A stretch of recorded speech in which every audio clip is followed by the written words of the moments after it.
Once again, in my opinion, we have an example of a movie promotional campaign giving away too much. Now, I am one of those people who hates movie trailers. A writer or writers often go to a lot of trouble to create a narrative that aims to intrigue us viewers so that we may enjoy how they get to their bloody point.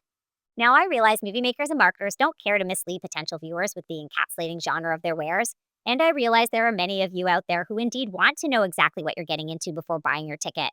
I recall the backlash that followed Vanilla Sky.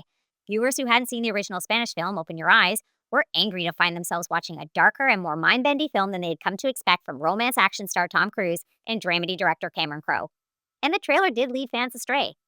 I liked the misdirection and found the film interesting and sad. I'd rather go into a film without expectations, and I like to be surprised, and so I avoid trailers at all costs, even succumbing to plugging my ears and closing my eyes when YouTube injects them into videos, so that I may enjoy films as the writers and everyone who liked their scripts had intended. Still, movie posters can be just as bad. Of course, it's a double-edged sword because the Together poster responsibly conveys that it's a horror.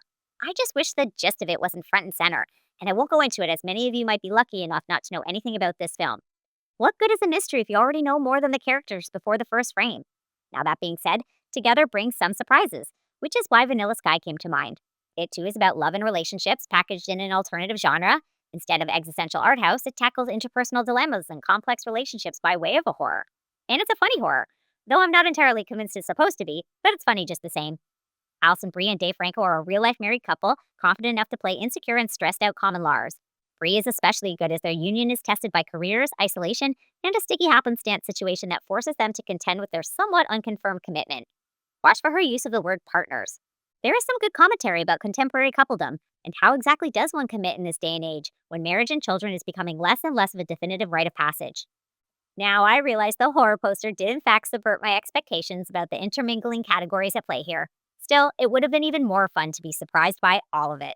Watch or not, watch.